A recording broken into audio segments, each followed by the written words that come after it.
I said, are you Huh? ready, Karl? Huh? I said, are you ready? Roll the clip. Are you ready for this? Roll the clip.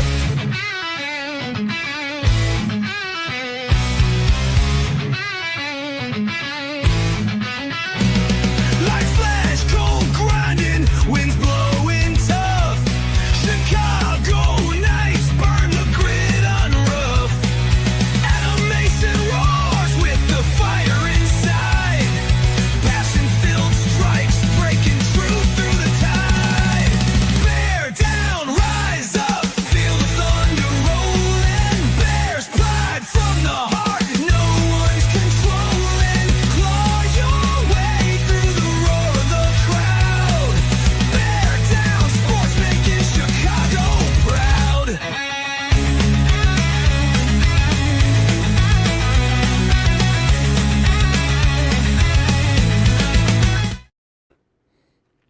Dude's going nuts.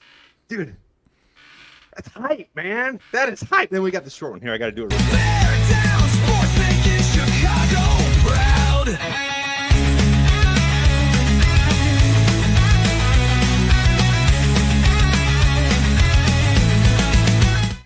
Fantastic. Oh, my dog. My dog Yes, made that, sir, man. Yes, sir. Yes, sir. Karl did that. Karl did that. Ooh, I love it. All right. Chat. Did you guys see our new signing? You see we signed a wide receiver? Do you guys see that? Creighton's here. NJ's here. Atmos here. Knowledge Untamed is here. Adam, I want to say something. This is not to be rude in any capacity, and it's informational. And if I'm wrong, also please tell me if I'm wrong. I think that we've got 3 starting wide receivers from Africa, and it's fantastic. Oh, I didn't even check. I'm pretty sure that Roma Dunze is a Nigerian prince. I know that DJ Moore is from Jamaica, or at least has the family ties there. And then Zacchaeus obviously is from Nigeria as well. Who's the second one? Rome and Zacchaeus are from Nigeria. Okay. DJ Moore is from Jamaica. I didn't know this. It's Dropping the knowledge. African on us, All-Stars. It's fantastic. I love the signing. Look at you dropping knowledge on us, man. This is great. This is great stuff. Colby's here. He says I'm here. Just so you guys know, Colby's here. All How's right, it going, let's- Colby? Let's see Atmos, it. how's it going, brother? JC1 is here. Relentless Mikey is here. And guess what, Mikey? Guess who made that? That was all Karl. Karl made that. So, those who don't know, Karl is with the Thy Smi Man, I butchered that. The Codcast? The Codcast. I'm going to have to trademark that one. So, Karl's with the Thy Smi podcast. Did it twice. Is there a fish above? What's that above your head? What is that picture of? This? Yeah. That is a painting of... I can't remember what it was, but it's from an anime called Death Note. Is that fish? Absolutely is not a fish. Huh, looks like a head on a fish body is what it looks like. You tried, and that's what matters. All right, I tried. Just like me, if spontaneous compulsion is correct, I may have to take a geography class, but that's neither here nor there. It's the Caribbean, not Africa. That's absolutely true. So I don't know why I didn't catch you when you said that. But Spontaneous Compulsion is our newest member of the channel. So thank you for joining the membership. Spontaneous Compulsion. Yeah, you got it. Those who don't know, I just mentioned I'm going to be joining Karl on Saturday on the Thy Smi podcast. And then right after this show every week, Thursday, is Bears Country Productions. And for Karl being so generous, helping make those videos, I'm going to donate 5 sponsorship or 5 memberships. Like, you guys are becoming members in this channel, and we have 37 members of the channel now. Holy crap, you guys are awesome. So I donated 5 before to BCP. You guys head over there after this. I'm going to donate 5 memberships again tonight. So you guys jump over there. I don't pick them. Just so you know, when you donate a membership, you just hit the button and you donate, and it just picks 5 people on their algorithm on whatever they do. So jump over there. I want to help BCP out, and I want to help Karl out, and I want to just show my appreciation there. So 5 of you will get a membership if you jump over there tonight. So God bless Adam Mason. God bless America. God bless the Bears for signing this. I'm going to pull up. I created a short video for those who didn't see it. We're going to do that here it's 3 minutes long, just a quick, and then Karl and I will talk about it. Here's a quick little 3-4 minutes about Zacchaeus that we just signed. Boom. Back, Bear Down. Quick update before we get to the live today. I just want to update everyone. The Bears have signed their value slot receiver. As we said, the Bears are out of salary cap, so they had to go value. We don't know the. That's not working, Karl. I don't know what's doing. I don't know what it's doing. Were you playing the audio clip or something? Yeah. No, I was playing the entire file. I was playing the file that's supposed to be on the screen. See if I can contract. Yeah, it sounds like a 1-year contract. It's going to be close to a league minimum contract. So Olamide Zacchaeus, who was with the Commanders most recently, had his best year so far with the Commanders, and I think he's a good option for slot receiver. Here's the news on it. According to Tom Pelissaro, just barely, veteran wide receiver Olamide Zacchaeus is signing with the Bears per source. OZ had a career-high 45 catches and 3 touchdowns last season with Washington, another weapon for Caleb Williams. And Dov Kleinman, just in better than Olamide Zacchaeus, is signing with the Bears per Tom Pelissaro. So those are some of the ones on it. Let's move this up, and let's look at him a little bit. Move me off stage. All right, so 6.81 RAS score, nothing to write home about. Most of you are going to have the first question, how quick is he? Because we know that Ben Johnson likes his lightning quick guy to have as an option.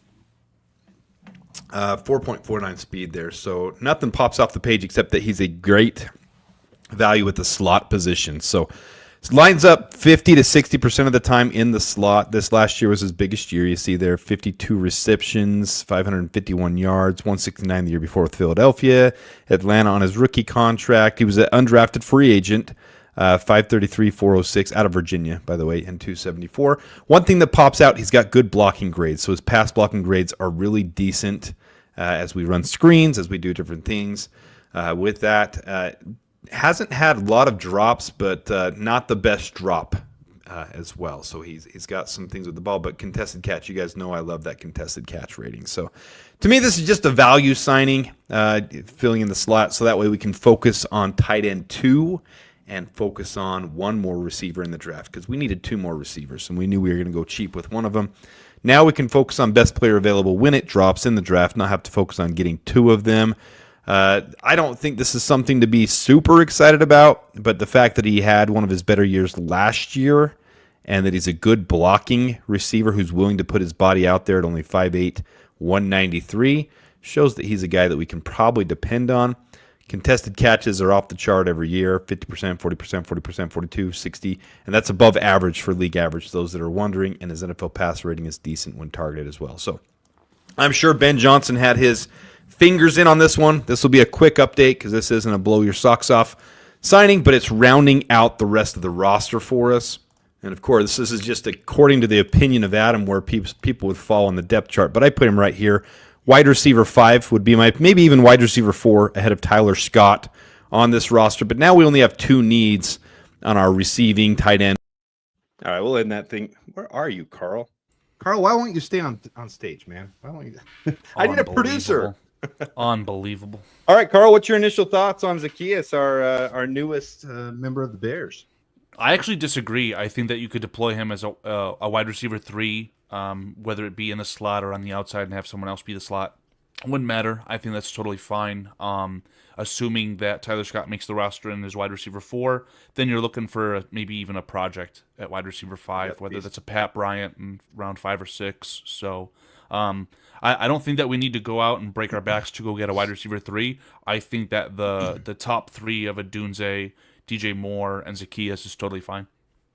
I like it. In fact, you're probably more accurate on that. He would be lined up initially on the start of the year. He's got the experience, 6 years in the league, had his best year last year. It shows some really high upside, especially out of the slot. You're not training him like you would a rookie. Tyler Scott has not proven anything in the league yet. If you draft a rookie, you're going to bring him in slower unless he's a first rounder. And so if you're taking a Pat Bryant, you're taking a Deontay Thornton, I think you'd go speed now, in my opinion. Someone like a Deontay Thornton. And I mean, Zacchaeus is not slow. I'm going to have to watch some more film on him. My initial thought, unfortunately, was Zacchaeus the player who caught the Hail Mary against the Bears? I think that was Noah Brown. Yeah. So thank God for that. But I think Zacchaeus is very capable. I think that I wouldn't say he's the speed guy. He is fast.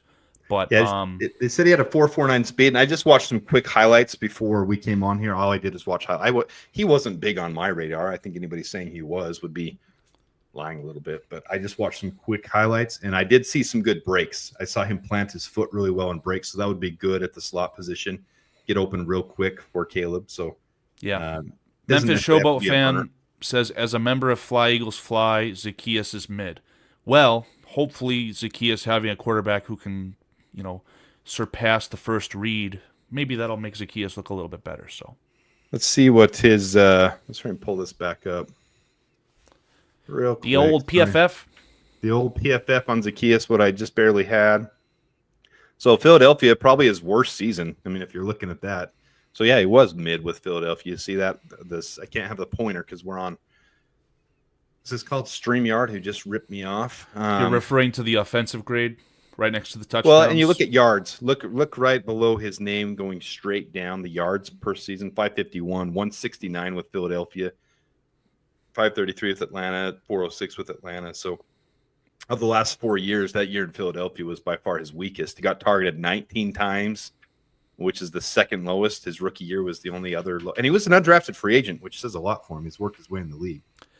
To average 500 yards in the league, essentially, his last 4 years outside of the Philadelphia stint, like that is quite impressive, if I do say so myself. We've got members of the chat saying that he's a very good blocker as well, which is probably going to be key for Ben Johnson, right? No block, no rock, so. No block, no rock. Yeah, that's kind of what I point out in the middle there. Blocking grades, he's got solid blocking grades all across the board. So, and anybody who has a good contested catch rate is what I love. I've mentioned that so many times on this channel. I love those guys that will fight for the ball, that they're tough, gritty, hard-nosed. Love it.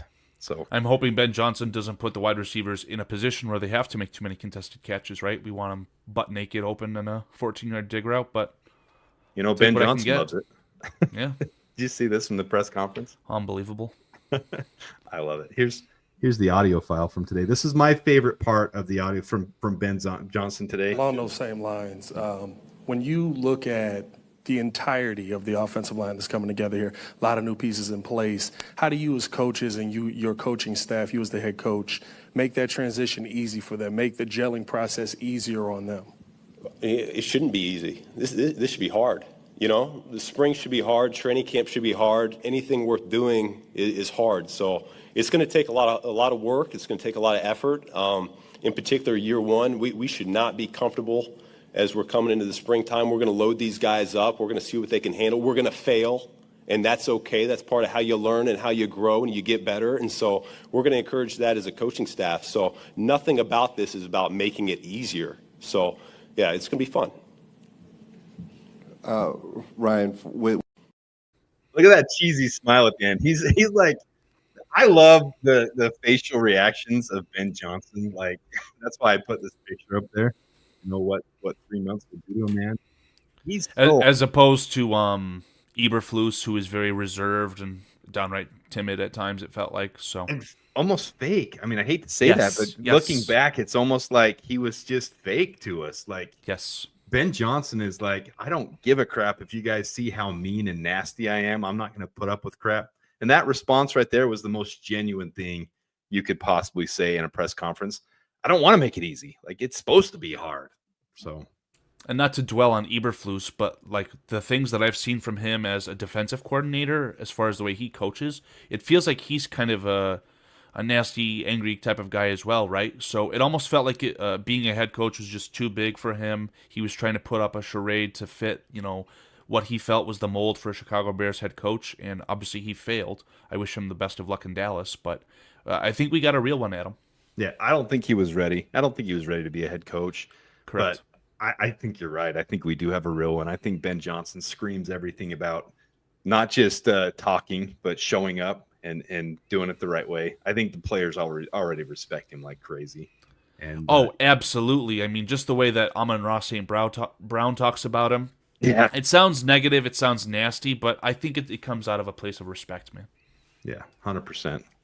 100%. We got so much to get to today. I got to hurry and get you guys in the chat, though.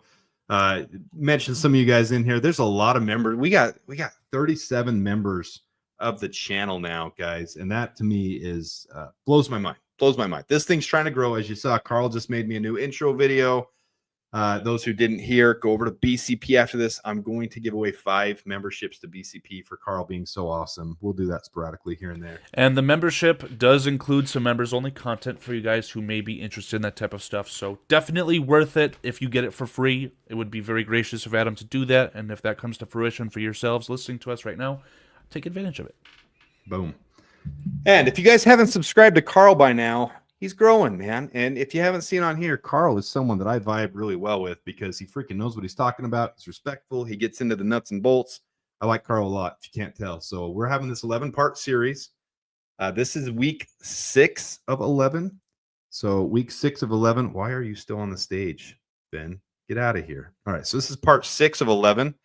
Free agency success. I don't know how else you can describe our free agency except success at this point. Everyone in the league seems to agree. If you watch every channel, Speak, ESPN, Fox Sports, everyone, they're giving us A grades.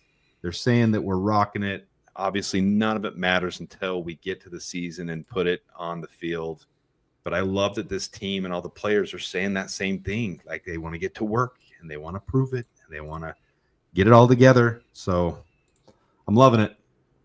All right, real quick. Knowledge Untamed, Antmus, NJ, Relentless Mikey, Jay Brinko, JC1, Creighton Wilfong, Ryan Kovacic. Sorry if I botched your names, guys. I don't mean to. Fufu 1551. Colby, James Horner, Dan Blue, Sean O'Hillinger. In fact, I got to do this real quick. Sorry, guys. I don't mean to forget these things. Is that Naj? Is that Naj in the chat? Is that the Naj? You got to get that. Naj loves to talk about how his Washington Huskies lost to those Michigan Wolverines in the 2023 National Championship game. We got Blank in here. We got Hawks Rule 9999, Spontaneous Compulsion. We got Brian Gilmore. We got Sean O'Hillinger. We got Rod D. Theodore Serban. We got 124 in the chat, just so you guys know. We got Thy Smi. We got M Nas 99. Jason JC1. If I didn't mention you, I think I might have. Richard Colby. We got more filtering in too. Mark Versalote. Bear down, buddy. Do appreciate you being here. Bear down. Thomas Kozlowski. And many more. Memphis Showboats fan. Many more. You guys, I can't keep up. You guys are joining in and you're talking, and the Bushongs and Jay Grizz and all you guys, man, all you guys. So, Karl, we got so much to talk about today. We only have an hour to do it. We have so much we want to get to. Did you watch the press conference today? Did you have a chance to do that while you were working? I know not in depth. 9 to 5. While I was working, throw myself into the chat, say hello to everyone, try and listen. I mean, what else could be said at this point, right? Yep. I was very happy to see some people who were speculative of the free agent signings that couldn't be announced until today, saying weird things about, they're going to back out of the contract, all this stuff, right? Nope, just the logistics of everything, and I'm very, very happy because I think I tried to jinx it as hard as I could last time, last Thursday, right? Oh, Joe Tooney might not pass a medical, all these silly things. Nope, all these guys are in the building, ink is on the paper, so we are ready to go. Yeah, we are going to get to the draft here, Colby. We'll get to that in just a little bit. We want to hit some other things, but man, that's if you're watching me on Twitter, I'm on a storm right now. We're having some fun on Twitter. It's going to be that way till the draft. I mean, you may be having a dementia moment. You forgot about Colson Loveland, man. I don't know about you. I forgot about Colson Loveland. He's my tight end 5 in this draft. Very, very interesting. We'll see how that pans out. We'll see how. I know you don't like that. All right, let's hit this up real quick. Here is the upcoming dates for the Bears and for the offseason in general. So top 30 visits will start going on right now. You're going to start hearing about them. Yes, the only 2 that are confirmed so far are Will Campbell and Ashton Genty, but you'll start hearing about them as they start happening. It's one of those things where you don't read too much into it until we get a full scope, full picture of everybody. Then we can start analyzing where those fit in the different rounds and where we see them going. So we'll get into that. Pro days have started. I don't think a lot of people realize that, but pro days have started, and there have been some big ones so far. Wisconsin's done their pro day. Not to put you on the spot, but I know for a fact that Mykel Williams ran like a 4.840 yesterday. What are your initial reactions to that? A what? A 4.38? 4.8. Oh, 4.78. Yeah, like it wasn't the best, and I know there's a reason for it. I'm just curious on your take on it. My initial reaction to that is I don't give a flip of. Yeah, I really don't about your defensive ends on your 40 time. I care about that 10-yard split. You know, right? And the 10-yard split was good, so you got to give that to him. Okay. But yeah. it felt like he left a little meat on the bone as far as maybe wanting to draft Mykel Williams at 10. I might be wrong, but yeah, I don't know if Mykel Williams was the priority. Did we take him as a combine interview? I can't remember. Yeah, I think we might have. I have no idea. I don't remember that. I have all that listed. I should pull that out. Anyways, so I'm not, man, I'm not sold on him either way. I did a little video on him as one of my draft prospect profiles. I think I would have liked him a little lower than 10, but I'm not upset if we draft him at 10 either, because he's one of those guys that's very much like Dio Odangbo, where big bodied, and as long as he has good burst off the line and he gets the pressure on the quarterback, I'm happy with developing a young rookie defensive end. And if the Bears see him as that way, I'm good with it. So don't hate it. So, guys, I got to explain here. I told Karl this. I've had a little more acid lately. Some people have actually commented on some of my videos, the swallowing. They can hear me swallowing. I apologize. But I am on semi-glutide. All right, ream me out in the chat. Ream me out. Let me know. But I'm going to tell you guys, I've decided not to go with a sponsor as of now on the channel. We've talked about this several times. There's two things I'm going to do. A lot of you on here know I run an insurance agency. I own an insurance agency as my primary 9 to 5. I spoke with my carriers. I have a brokerage, so it's not just one company I use, and I am going to expand it to the state of Illinois. I'm going to self-sponsor by promoting my insurance agency on this channel.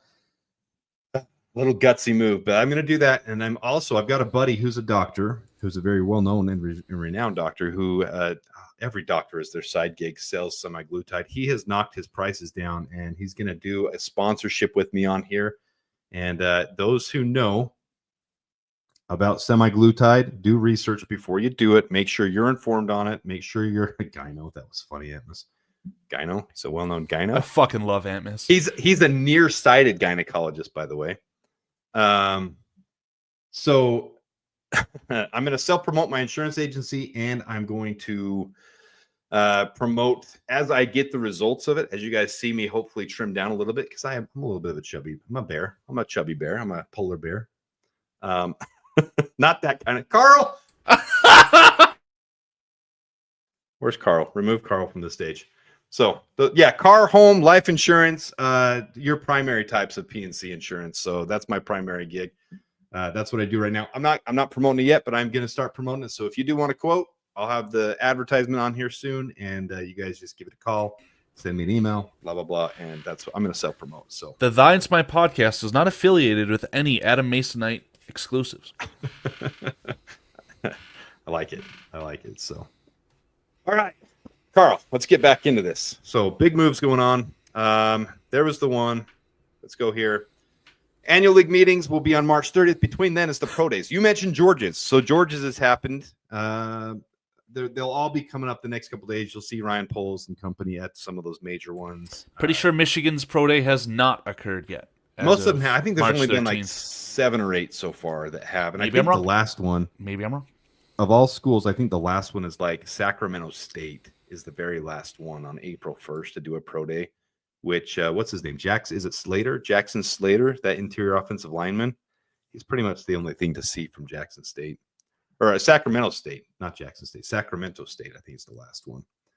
So, and then the Bears will have their first off-season workout on April 7th because they have a new head coach. So that is when Ben Johnson and company will get in with the new team with the draft picks and all the signings, and they'll get in and they'll be able to work with the team on April 7th. So, all right. There's a couple Masons in this draft. Mason Graham. Who was the other one? Mason Taylor. I think I'm going to start rooting for the Masons in this draft. Mason Graham and Mason Taylor. Those are both possible. Would you rather vote for I don't really want to complete this thought because I started it out, but who is it? Mason Taylor? What about Joy Taylor? What's the scouting report on Joy Taylor? Well, Joy Taylor is Mason Taylor's aunt. Did you know that? I already know that, and I hope you knew that as well. Yeah. And but what's the scouting report? What's the scouting report? What do you mean the scouting report? Are you next segment? We got to go. You asking whether I'm willing to sleep with her to get I thought I was talking with Aldo Gandia. I apologize for my actions. Is that what am I willing to sleep with Joy Taylor to get a boost up? This is insane. Karl, look where you're taking this channel. All right, Karl. Hey, I've got to keep you on your toes. That's all I'll say on that. Before we get to the draft, because everyone's going to want to talk about the draft, because where do we go from here? We obviously had some huge signings. I want to hit this because I thought this was kind of fun to put together. Get out of here. Boom. Next one. Former Bears from last year, where they've signed. Did you know about all these, Carl? Did you see all these ones that were gone? As I said backstage, no. I obviously was aware of Khalil Herbert, Coleman Shelton. Unfortunately, Jack Sanborn's probably the most devastating. There's a couple ones that I don't think that you have on here that literally just happened, though, and I'm trying to scramble to find that. I'm trying to find that. So go on, please, if you could, sir. Yep. Those who didn't see these ones, Coleman Shelton has re-signed with the Rams. Re-signed as in he was there before he came to us for 1 year. So he's back with the Rams, and he will be their starting center. They've already announced that. So they like what they saw out of Coleman Shelton when he came to the Bears. They said, oops, we missed an opportunity here to use you properly. Come on back. Baby, come back. You're the only one I need. So they're bringing him back. My logic was inverted. It was actually someone that the Bears were bringing back, which is Steven Carlson. Yeah, the Bears just signed Steven Carlson to a league minimum, which won't count against the cap because he's not on the 53-man roster until after the 90 days. I assume he would be coming back, cut, and then put back on the practice squad. That's my assumption. It was Byron Cowart has gone to the Jets. Ooh, see, I hadn't heard about it. When did that happen? Tweet was up about 36 minutes ago from around the NFL. So, all right. So I was getting all this stuff together and I didn't see it. So make it rain 17. Not to cut you off, Adam, but make it rain 17. I have been all over the idea that Tevin Jenkins will find his way down south to the Houston Texans after their offensive line makeover has really combusted. So this year, Tevin Jenkins. Oh, I thought to the Texans. You said Tyson. I thought you said Tyson Bagent. It's possible. My brain works in mysterious ways, but you probably said it right, and I was just thinking wrong. Yeah, Muck the General. I'm shocked Tevin hasn't signed yet. It's Tevin Jenkins, and there's another offensive lineman. Zeitler signed yesterday with the Titans, which that's a bit of a weird one. But there's one other offensive lineman who I'm still shocked they haven't signed, and I can't think of who Keenan Allen hasn't signed either. A lot of people question that one, but Keenan Allen's being selective. I like that. He openly said he wants to either go to L.A., which could be a couple teams there, or to the Bears. He wants to stay with the Bears or go to L.A. Not going to the Bears now, obviously. This signing today kind of shows that, and we had no salary cap left. For those who don't know the salary cap, we have no salary cap left. So, well, Adam, I want to push back on you on that because I feel like you're taking your analysis on that situation at face value, which is admirable. But like whatever day it was 2 days ago at this point, I think it was the mailman, Deo Odengbo. He's really backloaded, right? Like I'm pretty sure his cap hits less than $8 million this year. It is $8 million exactly. Even though his AAV is what, like 16? Yeah, so it's $8 million this year. And that contract is fantastic, by the way, because the way that I saw it spun on Twitter was that if he doesn't work out this year, they can get off the hook pretty easily. Yeah, I may be wrong, but poll structures always contracts rule. I'm going to pull this up for you because I know what you're alluding to. So Polls is very public about Matt Feinstein. I think that's so cool, but it's nice to have a guy like that in the Bears' corner. So just to show you that I do understand the salary cap can be flexible. I just don't think we're in a position to do that until we make the playoffs. It's make the playoffs first, then open the Super Bowl window. It's not open the Super Bowl window, then make the playoffs. You've been listening to the Thy Smi podcast. So I have my own original thoughts too, brother. We just are in sync. That's why we're sitting here doing it together. Yeah, I'm just kidding. All right, so I posted this. I don't know how long ago. It was yesterday. Man, I'm on Twitter. Wait, it's today at 2:35 a.m. See how much of a psycho I am, guys? Don't go on Twitter. So it's a terrible website. According to Adam, Spotrac has Cooper Kupp at $11 million per year. The Bears have no salary cap remaining. The salary cap is a myth. Restructured DJ Moore's contract. He ain't going anywhere and free up $15 million. Signed Cooper Kupp to a 3-year, 36. Blah blah blah. This was my solution for slot if we really wanted to have another big name, because this was DJ Moore and Roma Dunze kind of saying that they would prefer to have Cooper Kupp. So make those two boys happy. Why is this not on screen? Someone help me out here and show me this, Carl. Jeez, tell me when things aren't going right. Jeez. So, anyways. Unbelievable. This was from 2 days ago. Sorry, 2:35 a.m. 2:35 a.m. I'm a psycho, guys. I'm crazy. I'm crazy and passionate and always all about the Bears all the time. So, anyways, that's how the salary cap. I don't see us breaking the. What do you think? You think we're going to break the bank now and restructure something, or you think we're good to go on this roster? No, they have to be very mindful, and obviously I'd hope that they are planning to pay Caleb Williams a lot of money, because if they were hedge betting, it feels like they would be setting themselves up for failure, right? So I know that they're going to do it smart, but at the same breath, you have a rookie quarterback on a rookie contract, and if he's the starting quarterback, you have to take advantage of that somehow, some way. somehow, some way. So here's the roster as we stand now, guys. Let's go back to the beginning here. All right, so here's the additions we made. I did not put wide receiver 3 in there yet because this happened so recently, and I was getting ready for the show, and I just didn't have it. But you'll see on the slide, I did get the slide ready for the wide receiver room. I did get him added on there. So we'll scroll here, and we'll move forward to quarterback. We're going to run through these quick, so I'm just going to let it roll. We're going to have quarterbacks, running backs. Obviously, we need a running back. That's the big debate topic. We'll get into that in just a minute. We'll talk about it. We'll get all you guys in the chat going because I know you're all excited to talk about Ashton Genty at number 10. Everyone wants Genty.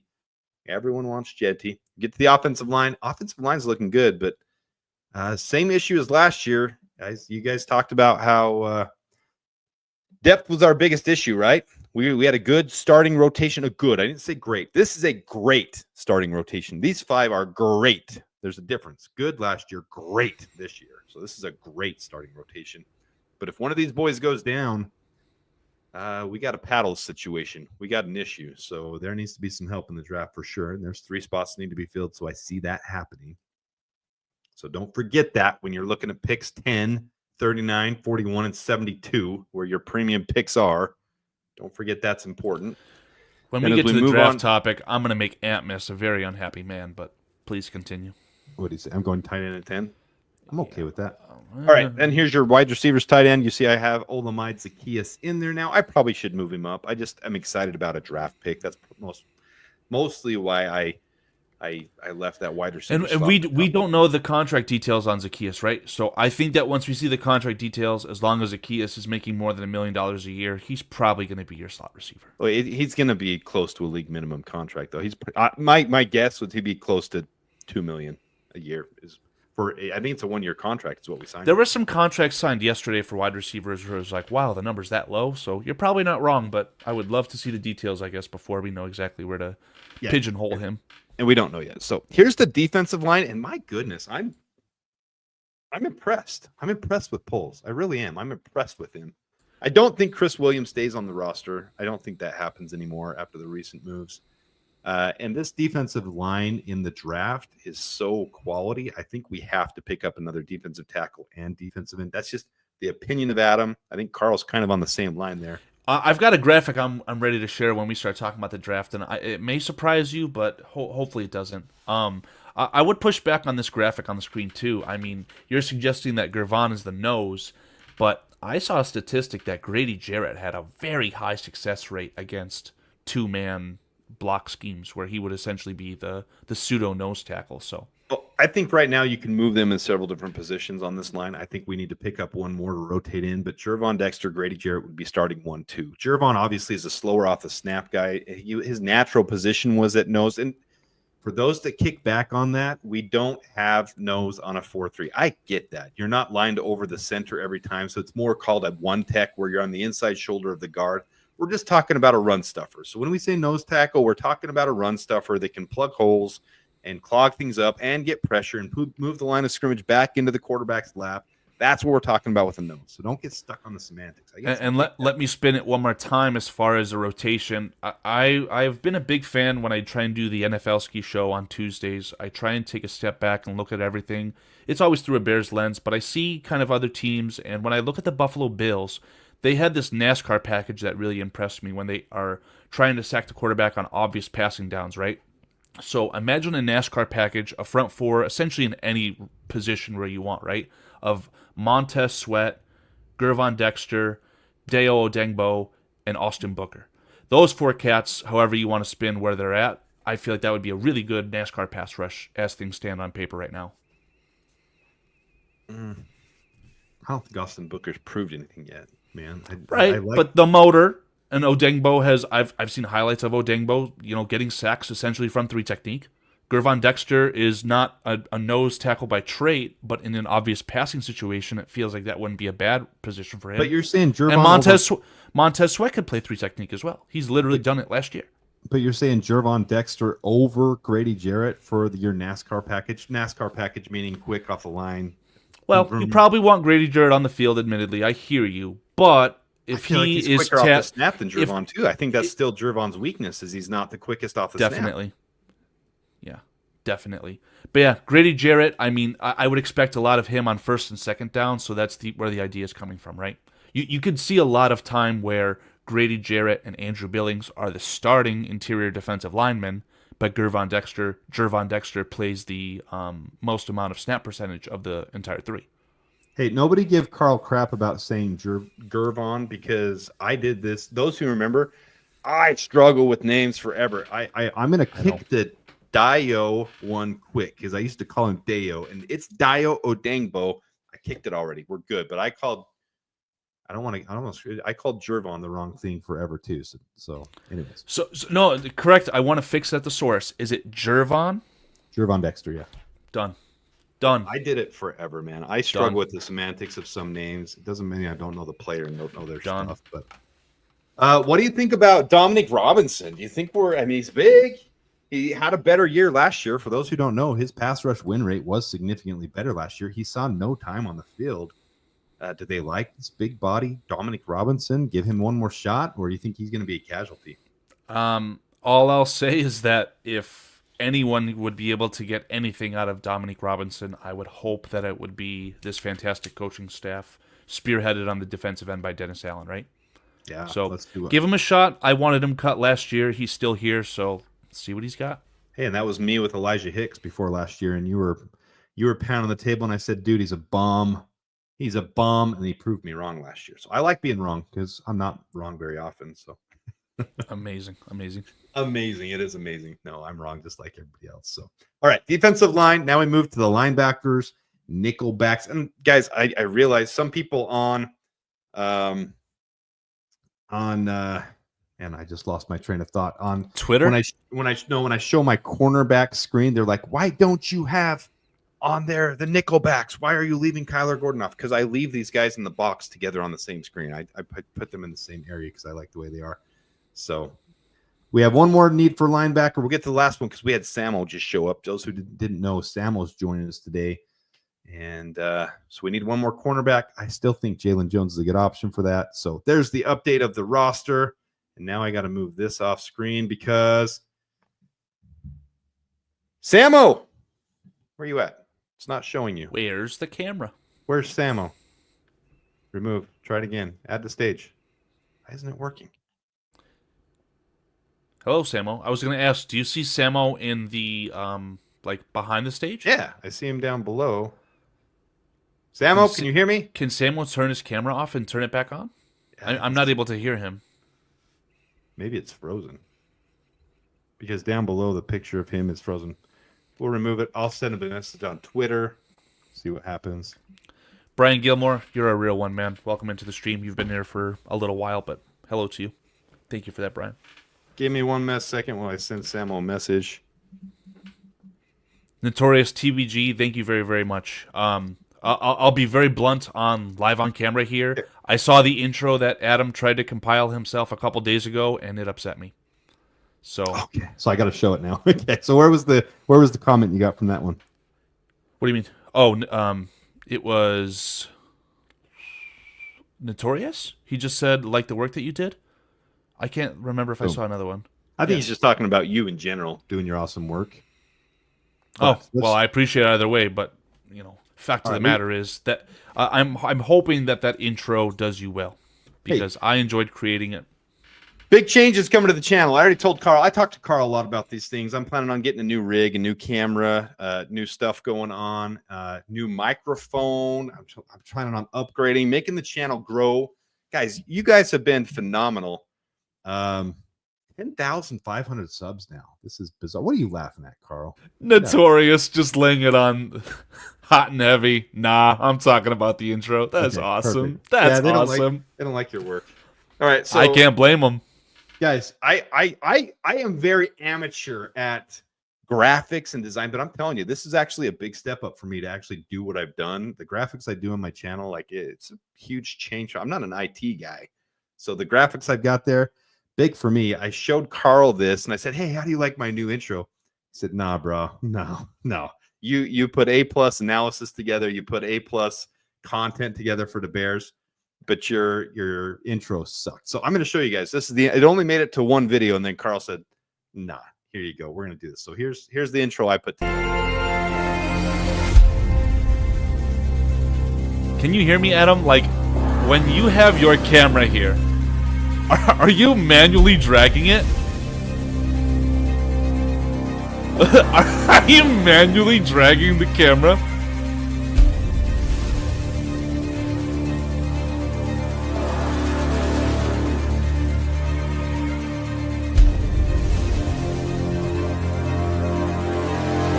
Boo! Get it off the stage. Get it off the stage. All right, that's enough of that crap. Did you drag that manually? Shut up, Carl. Unbelievable! Carl. Carl. No, show the condensed one. Someone was saying that the one that you premiered on your video earlier today was too long, and I agree. I think you used it because you're excited, but I don't think it fit the vibe. So there's a condensed one, folks. Hopefully that one will be the one that you get familiar with. So here's the long one. This will be for like stuff like this, live show.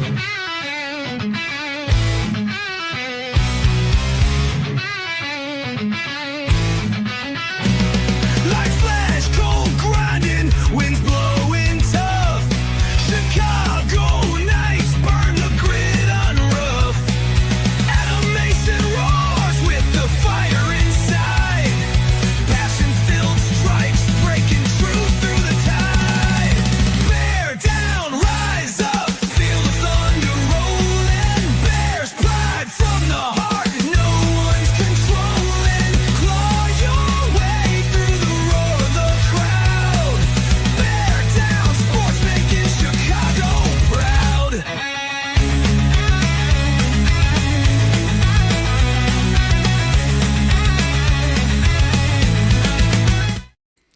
Give the people what they want, the condensed Right. version. And then when I don't do lives where we're having an hour show, Bear down, sports making Chicago proud.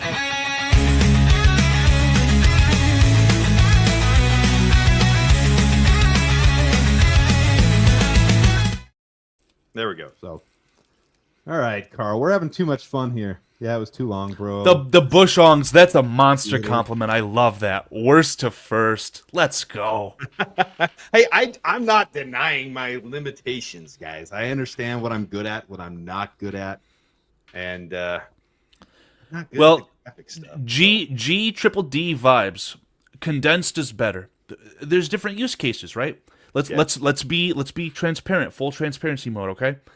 Adam needs to have a longer intro, in my opinion, to allow you guys to get your notifications. So if you're Noti Gang, you've got a good 60 seconds to be like, oh my god, Adam Mason's live. I have to quit my job. I have to get on this YouTube live stream now. And you've got a good 60 seconds to get in that window. So Look at JC1. What if you show the intro while Adam manually pulls his picture? I gotta go. All right, here we go. Samo, are we good now? Oh man, I hope Samo, you hear us, man? All right, I'm just gonna try to chat with him in Twitter real quick. It's not working, Samo. We want you in here too. Now what we got? Samo, you here? There's no way that this is a Muted. misconfig on Adam's end. I think you're muted. Can you unmute him? No, it shows he's not muted. Wait. Did I just hear him? I think so. I think he's got a bad connection. Samo, we love you. Man. We're got dying the to intro get you on fixed here, out. Samo. We got the intro fixed out, but oh, there he is. It's like you're watching a baby bird hatch. You Samo? guys hear me? Now I we can. got you. Last try. Can you guys hear me? Yes. Yeah. Yes. I'm gonna have to switch over to my phone. I just hardwired. I don't know what was going on. Wi-Fi isn't working too good right now. We got you, Adam Samo. knows all about Hey, that. fellas. You're here. I always got a hardwire in when I do it live. We love having you here. So we've just been talking about the news of the day. We've been talking about the Bears. I mean, I can run through everything real quick with you. I can go through the roster. You heard about the new signing of the wide receiver today, correct? Nope. We got a new wide receiver. Just, you know. Olamide Zacchaeus, Zacchaeus. He's a yeah. slot receiver. He- Plays 60%. Yeah, plays 60% of his snaps out of the slot. 550 yards last year, 533 3 years ago. So decent addition. I'm not saying this is like, write home to your mom and tell her you're getting married type of news, but it's still exciting. Notorious TBG. This is not the guy who caught the Hail Mary. That was Noah Brown. Yeah, Noah Brown was the one, and Noah Brown did re-sign. Did you see that scan? I mean, who was it that on Twitter announced the Noah Brown re-signing? In his re-signing of Noah Brown, the way he said it was, Noah Brown, who caught the Hail Mary against the Chicago Bears this year, re-signs with the Washington Commanders. Do you know what officially the NFL labeled as the play of the year in 2025 or 2024? It was the Hail Mary. Mm-hmm. Yeah, and they had a whole cinematic thing where the ball was in the air for 30 seconds. It was depressing. Screw it. Screw it all. Samo, I haven't talked to you on screen forever. Small chats here or there. Samo, I appreciate you coming on. Give us a plug for you, Samo, where you're at, what you're doing. Tell us what's going on. Hey, not much, man. You can just find me on Twitter right now at Big Samo80 on X, Twitter, whatever you like to call it. Yeah, that's the place where I am on the regular right now. Not doing any other podcasts on a regular basis anymore. So until something else changes, that's where you can find me. I see you on guest stuff now and then, and we appreciate you coming on because I always love interacting with you. Love your knowledge of the game. Love the insights you give. So we do appreciate you coming on here, Samo. Likewise.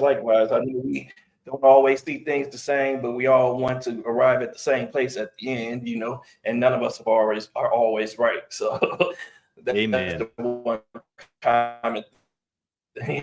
Amen, buddy. You're chopping a little bit. We're gonna hold. It's like a train getting derailed. It sucks. Choo choo. Because Samo's mindset's spot on. I mean, that I wish a lot more people realized. We're all kind of looking for the same end goal, right? So. Yep, exactly. All right, so Karl, with that, we got some limited positions. Samo, we got some limited positions left. Samo left us again. He's gonna try to figure it out. I'm gonna bring this up, and it's gonna start the debate in the chat. You guys go ahead. Boom. Take it for what it is. NFL positional contract value, top 5 average each position. On the left is your offensive side. On the right is your defensive side. Debate away.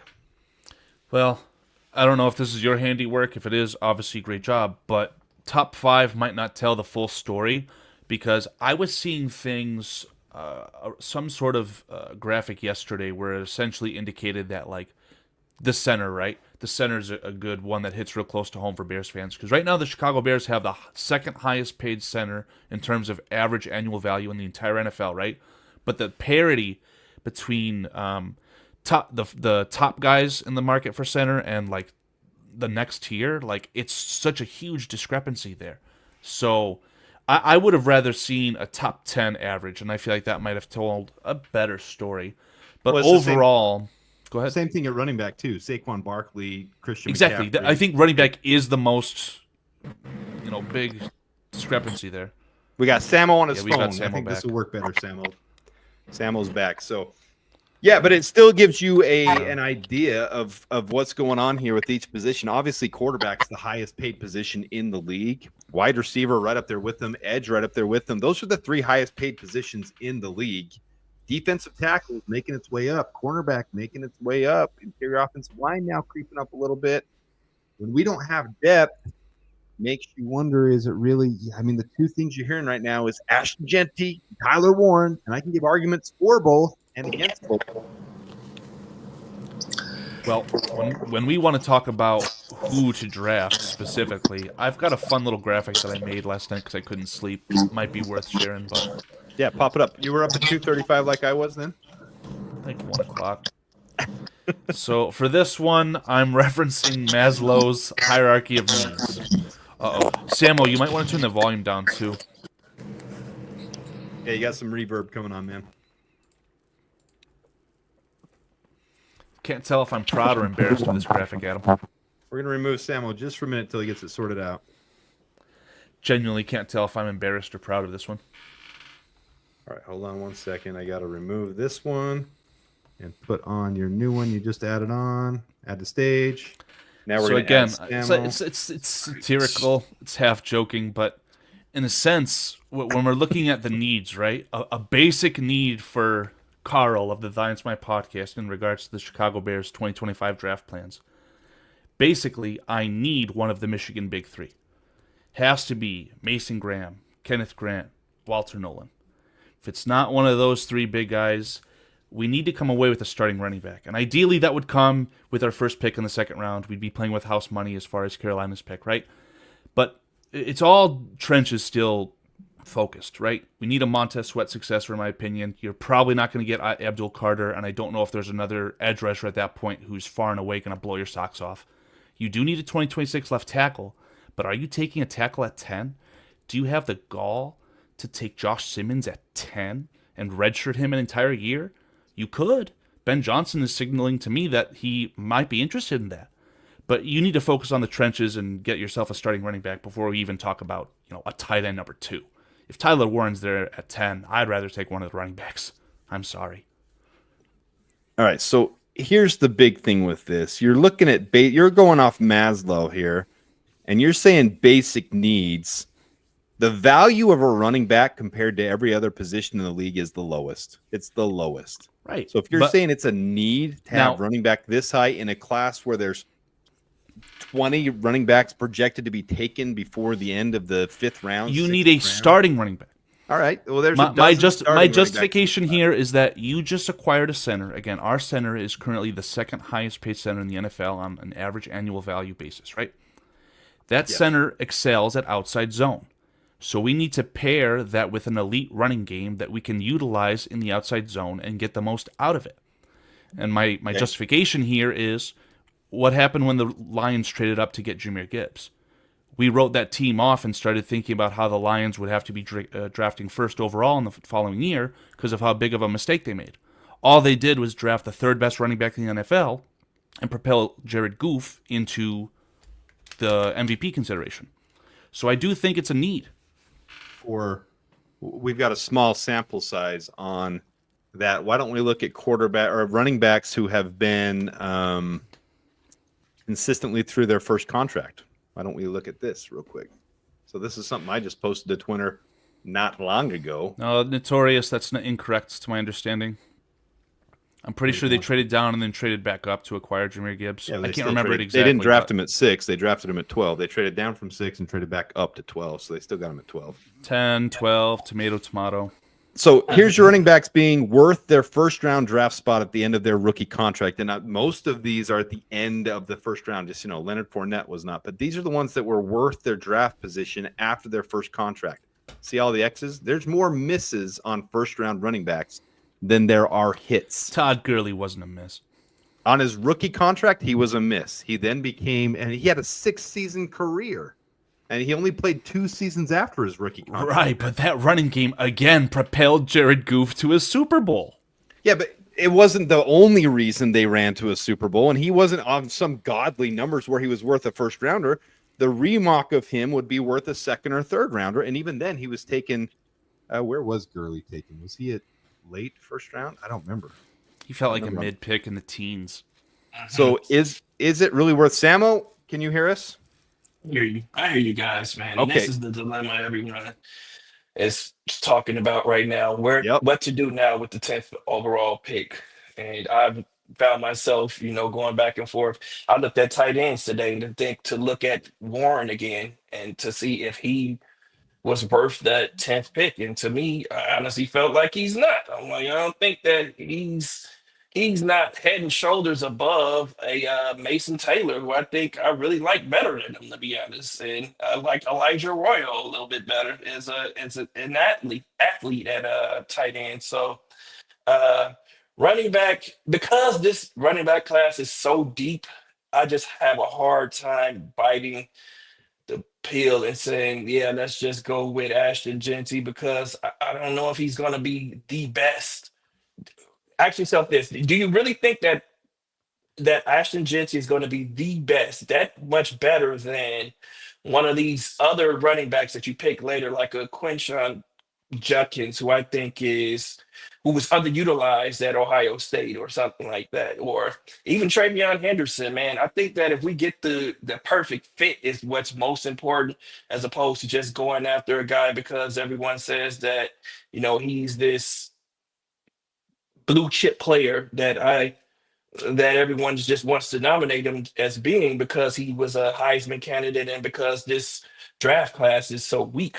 I think that's elevated him a little bit more than we would have seen in most years. But I'm not on board with it, with drafting a running back this high. But I am confused about where to go because I do want to get an impact player, someone who's going to make an impact this year. And with all the moves that the Bears have made on the offensive line and the defensive line for that, but it's like it's just hard to identify a position or a player that's going to make an immediate impact this year.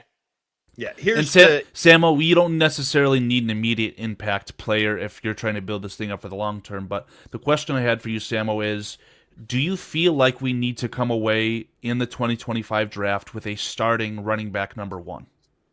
Absolutely. Absolutely. We definitely need to come away with a running back who's going to start, maybe not this year, but for the years to come. Yes, absolutely.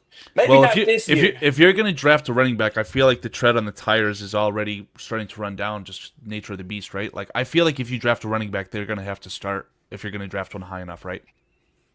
So the only thing that gives me pause is the fact that we still have DeAndre Swift here. If we were to trade DeAndre Swift, then I would absolutely say we definitely need to start running back. But him being here and Ben Johnson speaking of him and having some confidence in him makes me think that he's going to get a work up at least half the touches. So maybe we do need a David Montgomery type because David Montgomery is the starter there. If you think about the Lions, David Montgomery was the actual starter, and Gibbs was the guy that came in, but Gibbs was the workhorse, I would say. Like Gibbs was Gibbs at the end of the season looked like a top 3 running back in the NFL, if we're being blunt. He was just excellent.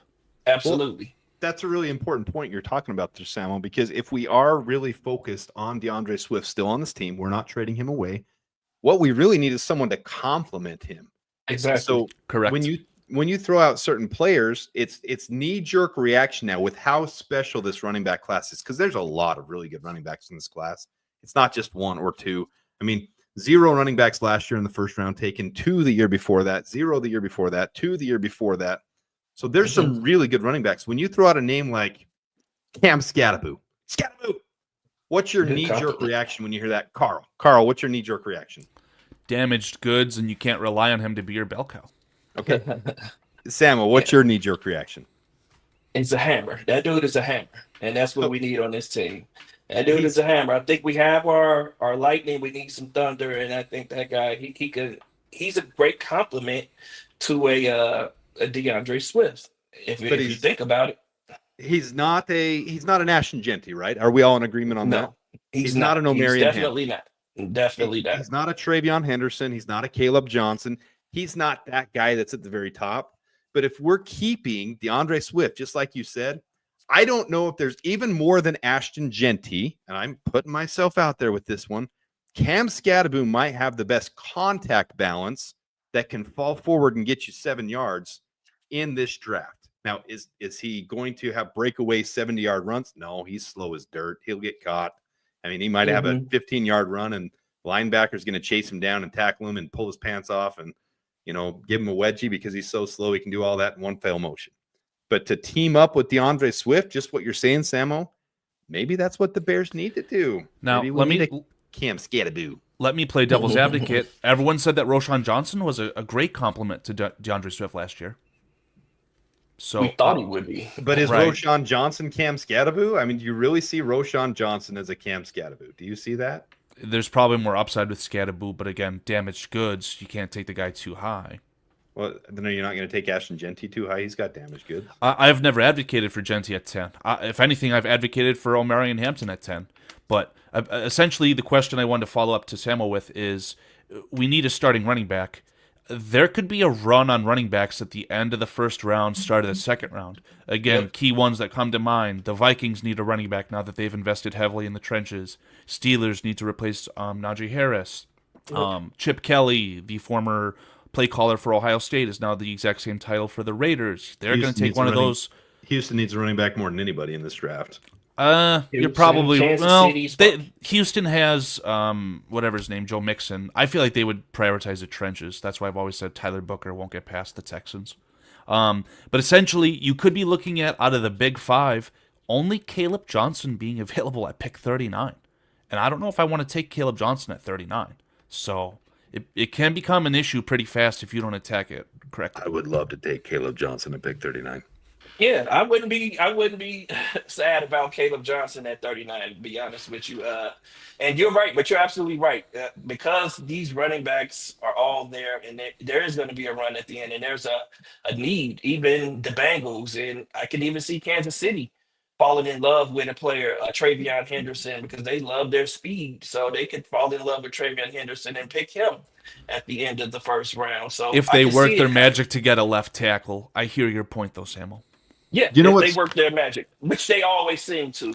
Unfortunately, yes. Aside Yeah, from they now, just- when we've gotten their Hall of Fame guard, which is mind-blowing still to me. You know what's Yeah. freaking fantastic? If you say Mason Graham falls to the Bears at 10, which there's rumors of blah blah, his size didn't check out, so he might fall. Say he does, that's awesome. Let's say this run happens that you guys are talking about. Let's say that Ashton Genty, O'Marion Hampton, Quinshaw Junkins, Travion Henderson, and Caleb Johnson all go before 39. The Vikings, all these teams decided to spend huge on the least valuable position in the NFL. They all spent, they decided to go running back. They decided to do something bizarre and crazy. It's not going to happen. But let's say they do that. At 39 and 41, the Bears just hit the freaking lottery. We just did. got Yeah. we just got our pickings of defensive end, of defensive, of Yep. offensive linemen, of interior offense. We just got our pickings at 39 and 41 because these teams Mhm. all went crazy running for running backs.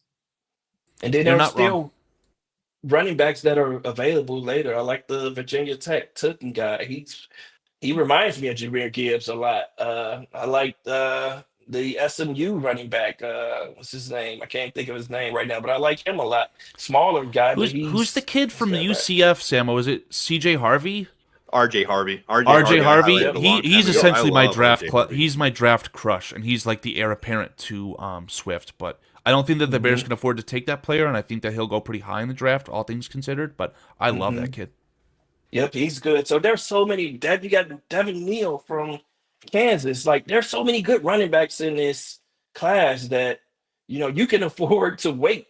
And like Madam just said, we are hoping that there's that run at the end of the first round because it's just going to open things up for us later in the draft to give us some really good opportunities to get some studs in the second round. We may just wait until the third round then to select a running back if that were to happen. I really feel like, yeah, like Adam said, though, we're looking for that complement to DeAndre Swift. So I really like Judkins. I think Caleb Johnson would be a good compliment as well. So there's going to be some opportunities to do that. And if not, if we don't find that compliment, and if there's a speed guy there later in the draft, then we just draft that guy, man, and then we figure out, everything else through free agency because there are going to be some guys who are sitting until after free agency, like a Nick Chubb or something. That's his price cost is going to come all the way down after I the think draft. I think Nick Chubb just signed somewhere. Not Did he? positive.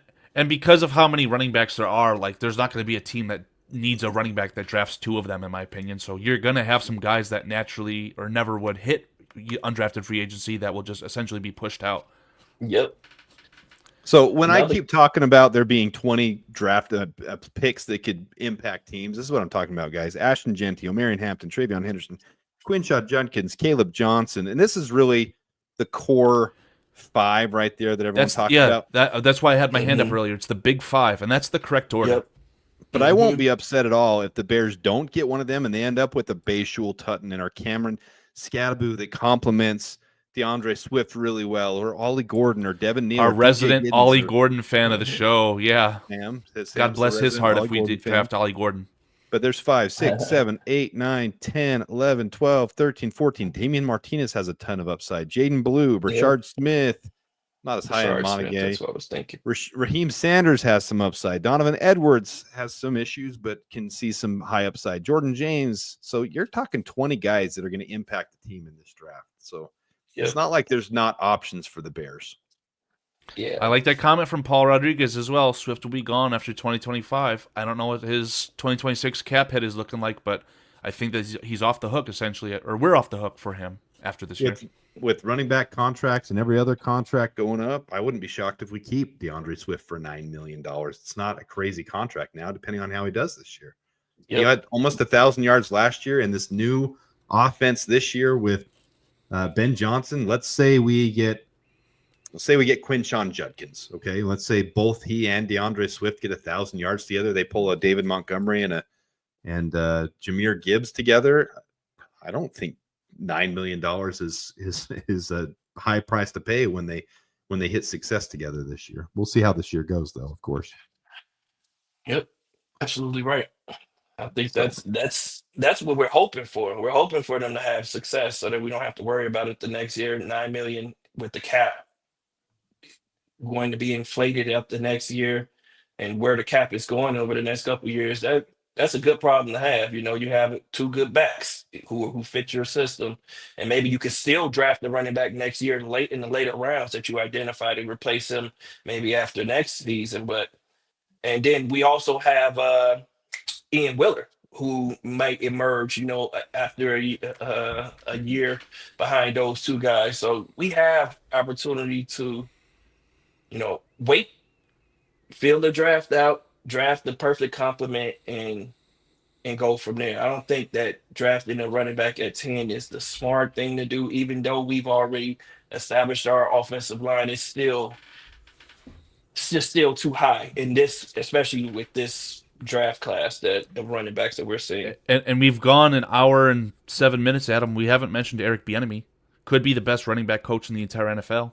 Sure. Yeah. And in that same argument, Eric Bieniemy might be able to take RJ Harvey, Wheeler, 9th overall, and turn him into a Ashton Genty. Who knows? Here's the argument against it, Samo and Karl. This is the reason people are arguing so hard for Ashton Genty, and I can understand the basis for it. You look at that offensive line, all the starters are set. Seems like somehow in their mind they forgot how important that depth was. We had 0 depth last year, and it screwed us. Jake Curhan, Larry Borum, those guys coming in and starting on the offensive line absolutely shredded us. And the same on defensive line. When you see that the defensive line has 4 starters now that are quality starters, that's where the mindset comes of, okay, we've filled the trenches need. We've got those primary guys. Now we can clearly go after a premium pick or a overdraft and when I say overdraft, it's because of this. It's because of this is what I'm talking about. You take someone at the top of the first round, you're overpaying them. You're paying them at a value that's not fitting where you're taking them at. Taking a running back after the first round fits the value of running. Same with tight end. So on the same argument with Tyler Warren, same thing. They're not paid as high. You've got George Kittle and who's the other top one that's the highest paid tight end? Kelsey? Kelsey he's not at the highest, but he is up there I as well. thought Kelsey was the highest paid tight end in the NFL. Is he? I can't remember. I thought so. There's 2 of them at the top there, 20 million, 19 million. The average comes out to be those top ones at 15.4. Same with running back, though. You got Christian McCaffrey and Saquon Barkley, and then everyone below them. So when you look at that, though, and they talked about it in today's press conference. They talked about this being something they needed to focus on Grady Jarrett, on Drew Dahlman, on these guys helping to develop the younger guys beneath them.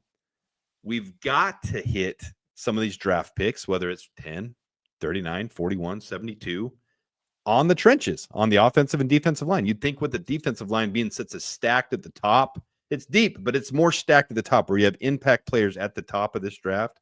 You'd think they have to. But, I mean, what are your guys' thoughts on what that determines where the Bears go? Should we hit a premium, running back, or should we focus on some of this depth because it screwed us over for so long in Chicago? We've had we don't have anybody we're developing on this offensive line right now. It's Karan Amagaji, and that's it for development. That is it. I want to hear Samuel's thoughts. All I want to say is, and I've been firm on this for over a year at this point, I've always felt that the 2025 NFL draft for the Chicago Bears, 2 of their first 3 picks would be linemen. 2 offensive linemen, 2 defensive linemen, or a combination, right? I still feel that way. Defensive lineman, though. But taking a running back at 10 would not prove that to be false. I'm not advocating for it unless it's Omarion Hampton, and I half-jokingly say that. But, Samuel, what are your thoughts? So if we think about what the Bears are trying to do right now, they're trying to maximize Caleb Williams' rookie contract right now. We're in a win-now mode, and that's what all of these moves have told me, with them solidifying the offensive line in free agency and, beefing up the defensive line a little bit. And, they bought themselves flexibility, the ultimate flexibility in this draft right now, and even signing this wide receiver. Now, we can choose who we deem to be the best player that's going to make the biggest impact. And we think about what positions make the biggest impact on teams. That's how I'm trying to think about it.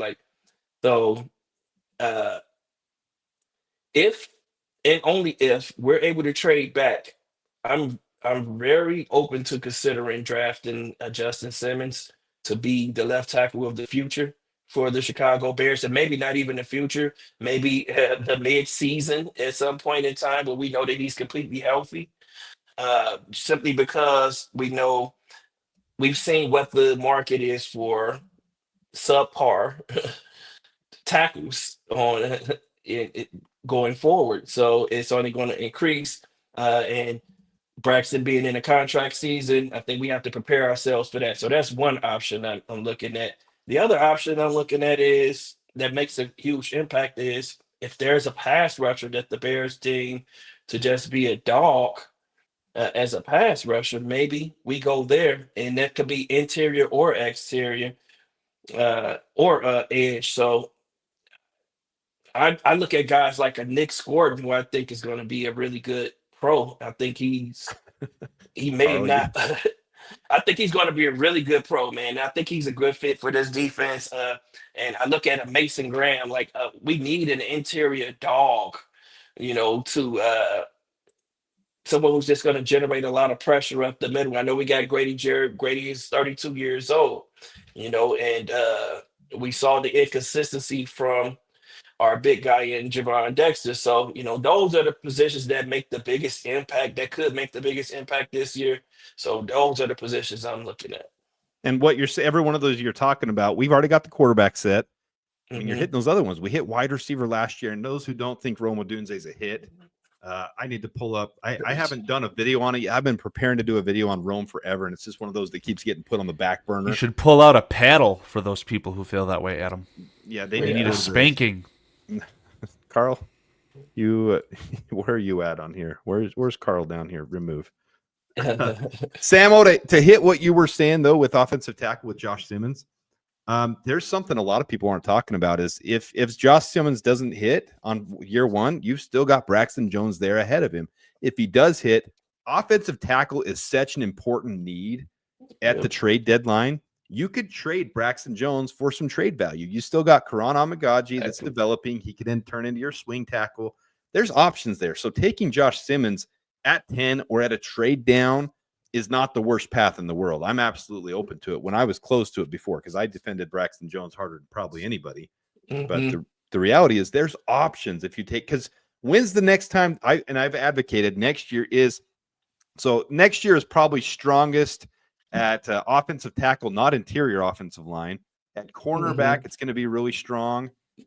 Quarterback, which we don't need, a really stacked quarterback class. And then that's really probably the biggest strengths right now of next year's class. So if you want defensive line, you really got to hit on it this year. This defensive, you look at last year's defensive line class, you compare it to this year's defensive line class. This year's class is stacked. You're going to find some dudes at 39, at 41. Defensive end, defensive tackle, both sides. Defensive tackle, really, you probably need to take in the first round to hit a home run guy that's going to impact your team from day one. But there's really good, developmental guys. Alfred Collins, Omar Norman Lott, even Riley Mills way later down to really develop. But, I mean, you look at what we're talking about with positional value.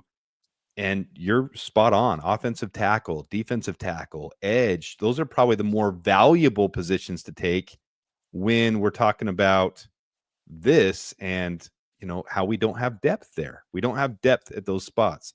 Braxton's only in contract for 1 more year. Darnell Wright's here for a couple more years. Karan Amagaji's, his second year, so he'll be developmental, but he's the only one we got developing. Darnell Wright is not, he's a starter, so he's not you took him at 10th overall. So let's see how the poll is doing here. Because I put up a poll.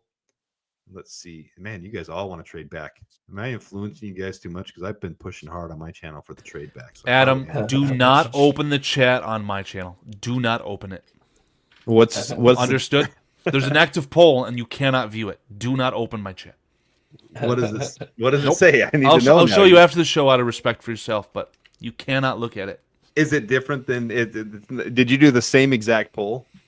No, I did a poll that you would never even think of. Well, you got to share it now, Karl. All right. I'll end the poll and I'll share the results then. It is what it is.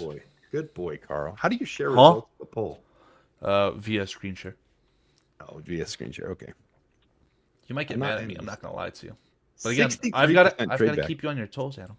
I like it. I like it. You know that. No, you're not going to like this. I like you keeping me on my toes. Where are we at? And for those who didn't see the quote by Ryan Poles at the Combine, in fact, it's on the Bears website. I should probably just go and find it and pull it up here. But in fact, I will do that. While you're pulling that up, Karl, I'm going to pull this up. So Ryan Poles at the Combine was interviewed, and I'm going to go find the quote. We're having fun here. I'm about to get myself kicked off Adam Mason's show. You might.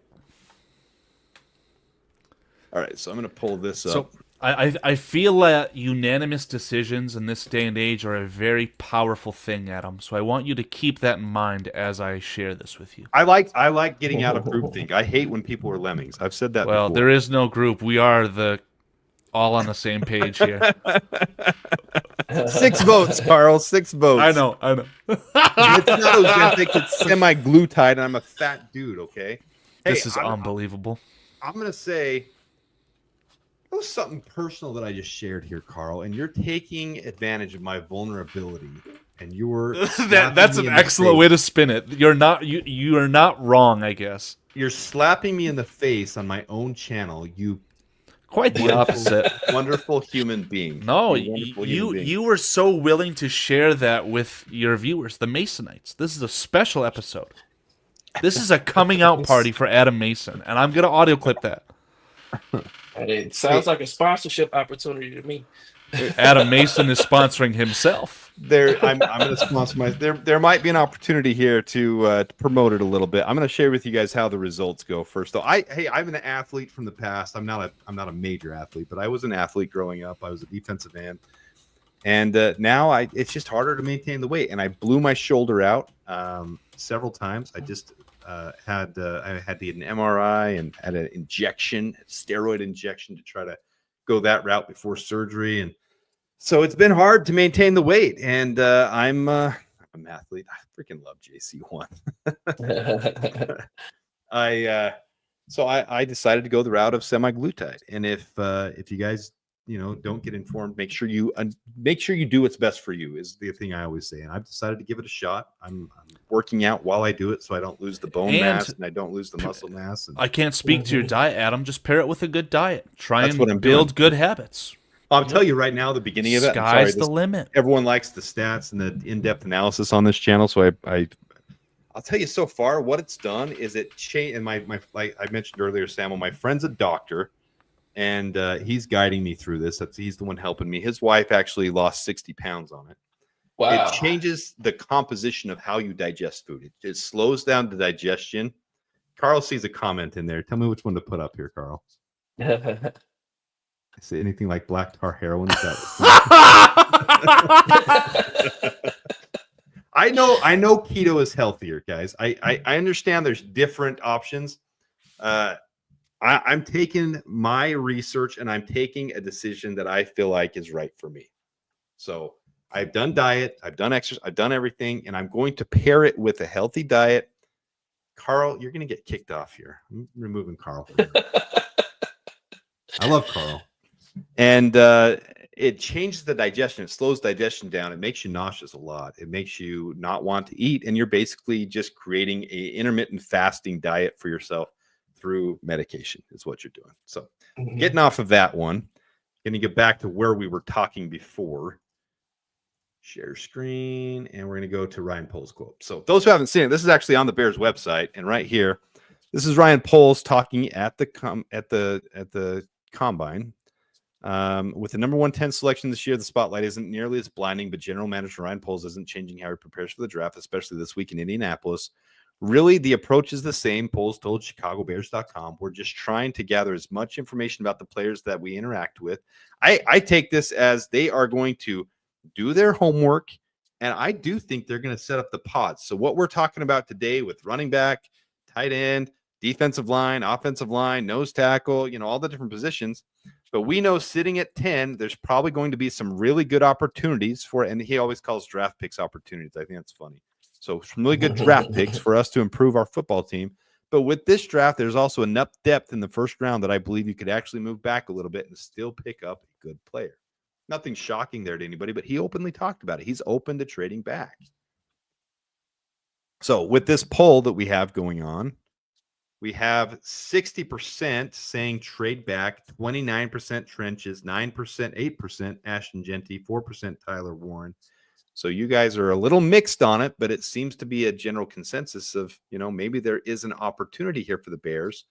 And the reason I like the opportunity of trade back, the reason I've pushed it is because we really have 5 things I want to accomplish in this draft. 5 primary things. We can go back to that. Let's go back here. Let's go back. Take this back to the beginning. 5 primary things here. And that would be, depth at the trenches, both defensive end, defensive tackle, interior offensive line, and then your 2, what do you call them? Premium picks or sexy picks, a tight end, and a running back. And I'd like to take all 5 of those things in the first 2 days. And those are my premium picks, day 1, day 2, and day 3, or round 1, round 2, and round 3. So if you can trade back from 1 or from 10, even if it's just a 14, say the Colts really want to come up and get, the best safety in this class or best tight end because they need tight end. So maybe they want to trade up for Tyler Warren. So maybe they'll trade up for Tyler Warren and they'll switch us 14 and even a swap. We'd get their second rounder, but we got to give back our 5th rounder for it, or we just get their 3rd rounder instead. That gives us 5 picks in the first 2 days. And I like it. I really want to do that. I really want to fill that nose tackle or one tech and defensive end, interior offensive line, running back, and tight end with those picks. That's just my opinion. I'm absolutely with you on that, man. That trade back, it makes so much sense, and getting as many picks as you can within those first 2 days, because I think that's the strength of the draft. There's a big drop off. I think after maybe the 4th round, in the 4th round, at some point there's going to be a drop off in these players, and all those players become more of projects than they are guys that you just developmental projects, as opposed to just guys that are going to stick around in the NFL. So as many picks as we can gather in these first 3 rounds, we need to. That's why trading back makes so much sense, because we don't have any immediate holes that we have to fill right at this moment. So you trade back, you get more bites at the apple, and if you pick 5 guys, you're going to hit on 3 of those guys in the first 2 days. You're going to hit on 3 of those guys are going to be some really quality players for you this season too. This season you're going to get everything that you can out of those, at least 3 of those 5 guys. So just adding more to those first 2 days just makes so much sense to me. Like we said, I think I agree with all the holes that you have there. And man, I think that's the best option. The only thing about it is you have to have a partner to trade back. Just because we want to trade back doesn't mean that we're going to have that opportunity to, because spot on. There has to be something there. That's what I wanted to say, Samo. It takes 2 to tango, right? So yep. I've heard consistently that the strength of the draft, picks 20 to 60 are essentially all the same. So why would you want to give up draft assets just to move up, right? There has to be a very unique situation. One of my favorite mock drafts that I've done is where the Bengals, I think from pick 17, have came up to 10 to draft Will Johnson. And that makes sense because you'd want a cornerback to help slow down those fantastic quarterbacks in the FC. And you're essentially in the Super Bowl window with Burrow and Chase and all those guys that they're tagging and whatnot, right? So that makes sense. But are they going to give up pick, I don't know what it was, 50, 49 as well to go from 17 to 10? That would be great for the Bears, but it takes 2 to tango. Well, there's going to be opportunity. I did the same type of mock with the Chargers. What's the Chargers' biggest need? Probably tight end. I mean, that's the biggest thing they need. Yeah.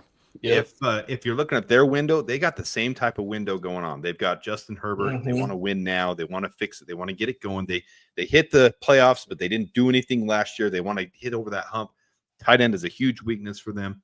So if Tyler Warren is this clear number one, and everybody loves Tyler Warren, and we're going to trade, and they want to trade up and get Tyler Warren, that might be a premium spot to come up to 10. Get Tyler Warren. Go ahead of the Colts, who need tight end number one now too. What did I miss here? Look at this. Sam L. Free membership milestone chat. This is so cool. I better use this message wisely. Ollie Gordon at pick 10. I dig it. Ollie. We're going to get that Ollie Gordon video out. I promise. Hey, So Ollie is a good compliment. That's another rack that compliments. That feels like, and I don't want to disrespect Sam That L. is it. Sam L is one of the biggest Ollie Gordon stands I've ever seen, so God bless his heart. But that feels like a really good fallback plan on, rounds 4, rounds 5. Yep. If you miss out on the big 5, round that might three. be a guy you have to settle for. And I hope he proves me wrong and does well for the Bears in that situation. But I wanted to get your guys' opinion just really quick on Tyler Warren because I'm seeing some people saying that they would love for the Bears to draft Tyler Warren at 10. I think that'd be a disastrous move. Yes. I'm the only one who's going to disagree. Well, don't Adam, think that's on your graphic, you've identified the need on the Bears as being tight end 2. And I get that's a pass-catching tight end, and he's good at that. But what's the true value of Tyler Warren? It's on these gadget trick plays where he's actually acting like a pseudo-wide receiver on like an end-around or downright as a running back. You want that as tight end 2? Not necessarily. You'd have to deploy that at tight end 1. So now you're going to we kick don't out... know how Ben Johnson's going to use it. Look at the Patriots back in the day with Aaron Hernandez and Gronk. Yep. But they didn't have any wide receivers. We do. We have 2 wide receivers. So why do we That's it. need 2 tight ends? So if you got a 12 There's only personnel one set, what do you ball have that out is there? caught by one player each play. You got 12 personnel set. You've got 2 tight ends. What's the advantage of a 12 personnel set? You're spreading this out more with big guys that are going to have to be covered by your linebackers. You do that with a mobile quarterback like Caleb Williams. You are then utilizing the advantage of Caleb Williams. I do not want to deploy an offense where Caleb Williams is asked to run the football. I'm He not is saying not just run the Justin football. I'm Fields. saying open I understand things what up you're for saying. Caleb to run around, roll out to the right, get things opened up. You got 2 huge body. I'd rather tight have ends an out there in elite the running field. back to take the pressure off. You got 2. I gotta mute him for just a second. You got 2 huge body tight ends out there in the field, and you got Romo Dunze, who had the highest contested catch rate by a rookie in the last decade, other than one other guy. I can't remember who it was. I got to go look it up. That contested catch rate is huge. So you got Romo Dunze out there, you got Tyler Warren, you got Cole Kmet. You've spread out the field with these 12 personnel sets, and you get Caleb rolling out and opening up that pocket.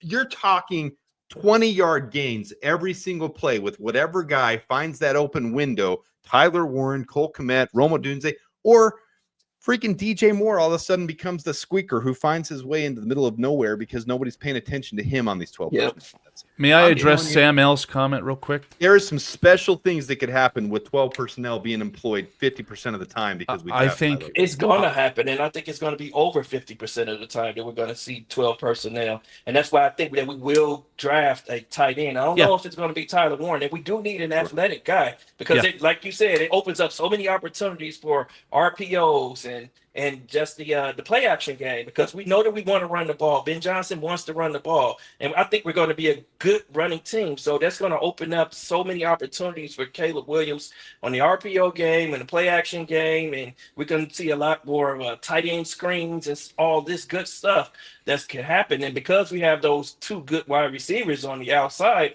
that even just makes it even more enticing to do a little bit more trickery. So I do see us drafting a tight end. Just at 10, because of positional value, it's just hard for me to bite I do agree. I would be more inclined. This is why I love that trade down. I would be more inclined to have that extra second rounder be that tight end. Be able to draft a Mason Taylor or an Elijah Arroyo, who you normally wouldn't come that high for, to get with either 41 or 55 or wherever you got that extra pick. And Shake here on your comment, bro, 2 tight end offenses are not. I don't agree with that part, and a $10 million tight end is an awful idea. Well, what about a $10 million? We're talking about the draft value. It's not $10 million for pick number 10. It's like 8 or 9. Either way, you're close. Yeah. What about a $8 or 9 or $10 million running back as a rookie? Same concept here. We're talking about the same thing. All I wanted to say regarding Sam L, he took disrespect regarding the Patriots wide receivers. Wes Welker, Danny Amendola, Julian Edelman. Those aren't Jags, but they're unique and like shifty slot guys, right? We've got some dudes. We've got DJ Moore. We've got Rome freaking Odunze. That's all I meant by that comment. That's all right. Carl, Adam, I don't know how much get longer out of here. I do. I was going to say, I don't know how much longer you want to go. I don't want to poo-poo on Samo's appearance here. Samo was really excellent to talk to you, man. I have got to get out of here. I've got a fantastic guest on BCP here in 30 minutes, and I would love to talk to him before we get the ball rolling. You said you had to be out of here at 5:30. Get out of here. At 7:30, get out. Go. We'll see you, in a little bit. Samo and I will talk for another minute, and then we'll come over and check out BCP. How about Fantastic. that? For sure. Chat, you guys have been beautiful. Thank you so much for putting up for me. I hope that you guys enjoy that intro. You might want to play it one more time on the way out here, but again, you guys are fantastic. Adam, Samo, thank you guys so very much. Hey, thank you, Karl. Always good chopping it up.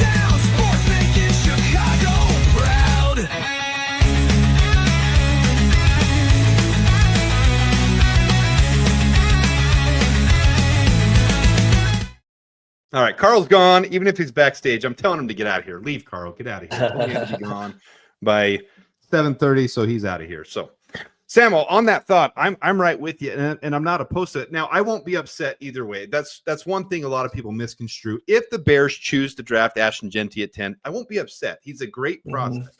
If the Bears choose to take Tyler Warren at 10, I won't be upset. Great prospect.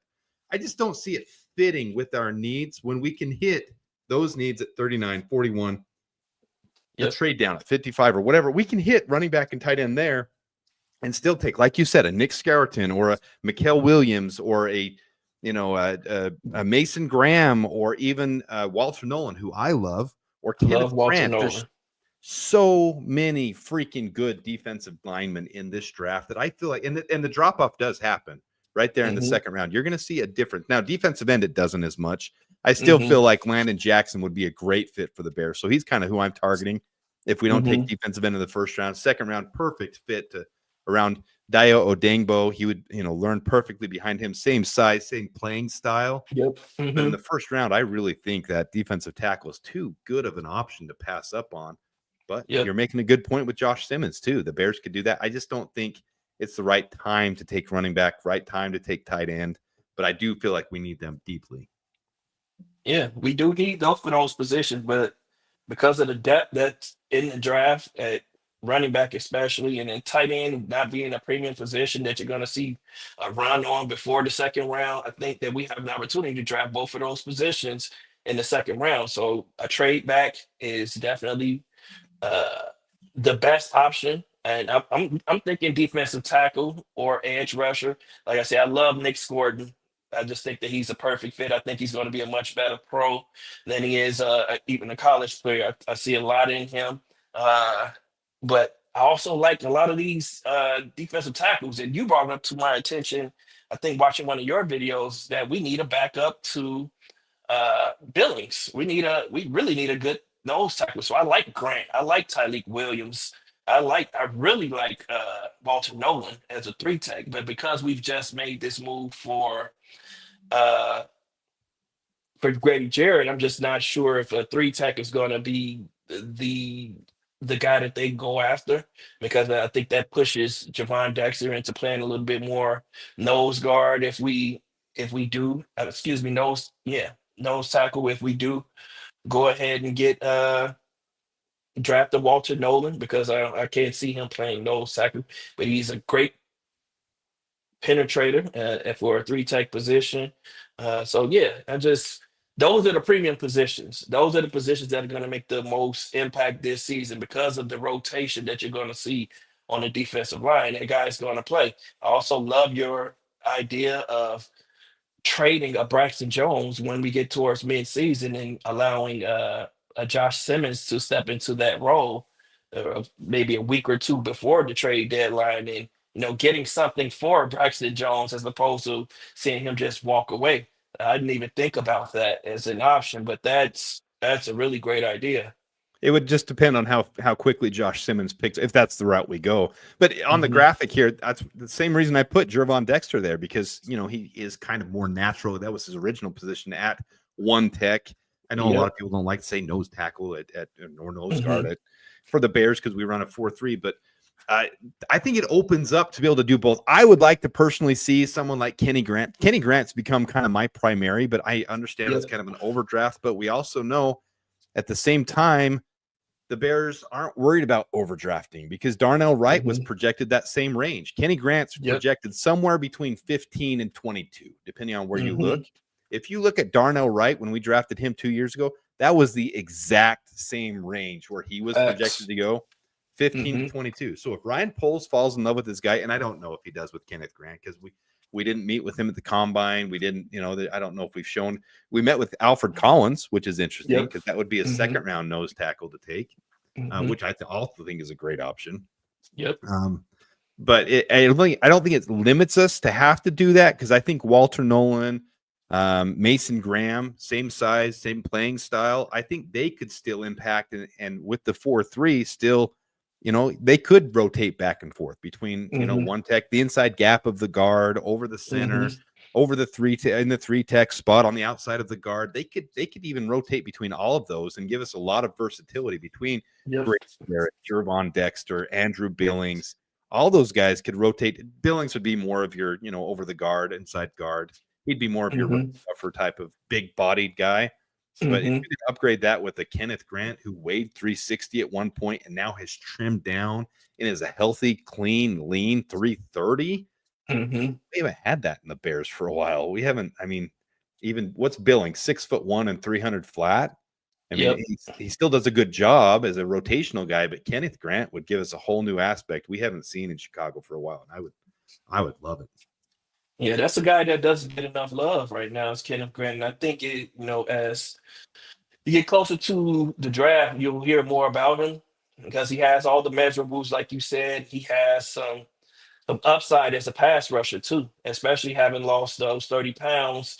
You saw flashes of some quickness at 360. Imagine how quick he's going to be at 330 now. And the arm length is another thing that people were raving about with Kenneth Graham, saying that he has the longer arms than Mason Graham, which is why people were saying that he may be a better pro than Mason Graham turns out to be. So I think that's a solid pick.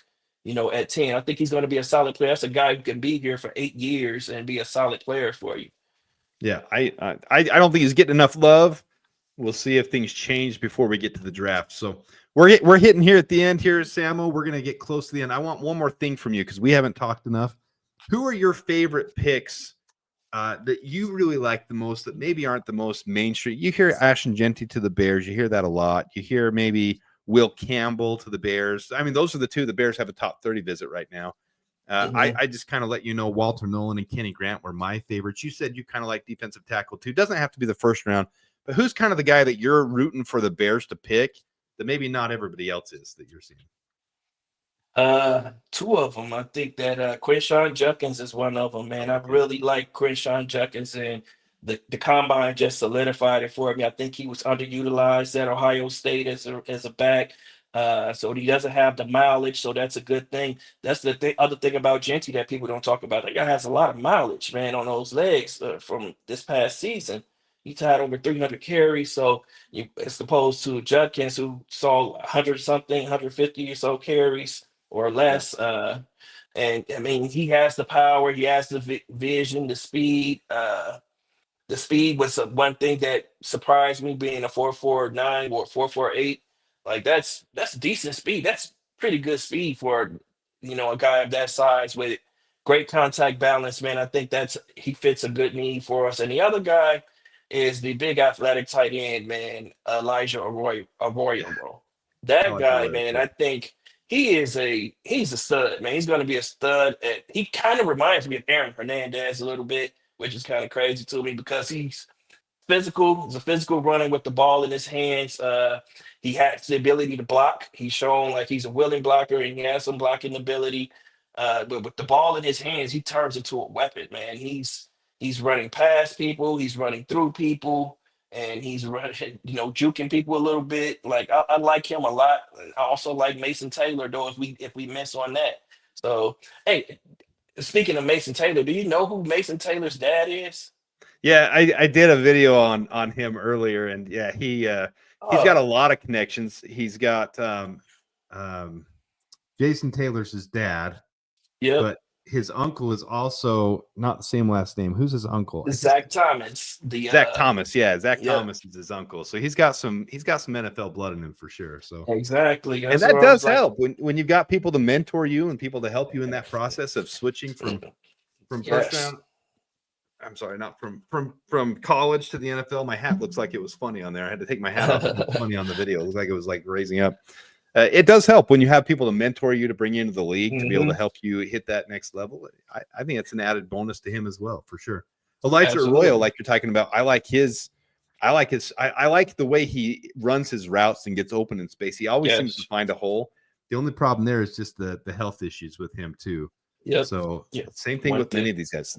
That's why you bring them in for a visit. That's why you do the Mhm. combine. You make sure it all checks out before you get to that Mhm. point. So Yeah, all right. he's just such an explosive player, man. It's hard to pass on, and I understand why he got hurt because he's so explosive at that size, man. It's Yeah. like inevitable that you're gonna pull something or something's gonna pop when you're that big and that explosive.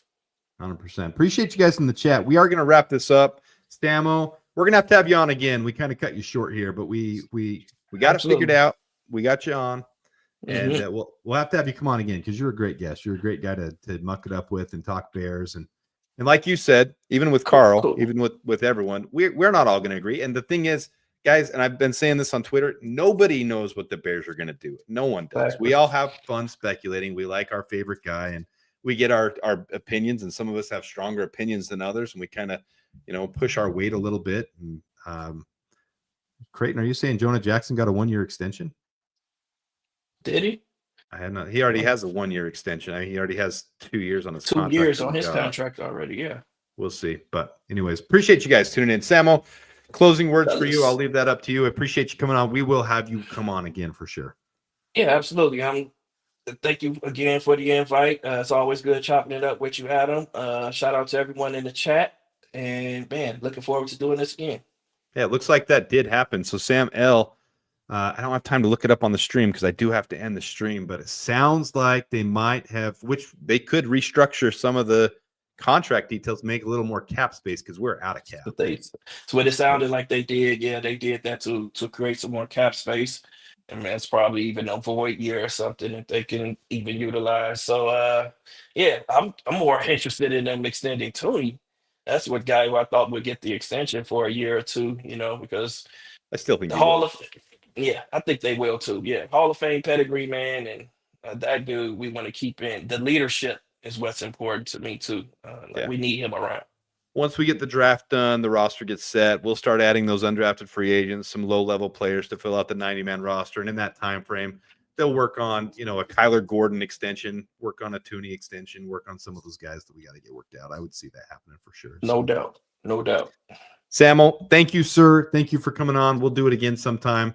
I'm gonna since we got this new opener and out, we're gonna end it with this little out. So I will say, bear down, Samo. Thanks for coming on. Yes, sir. Bear down. Until next time.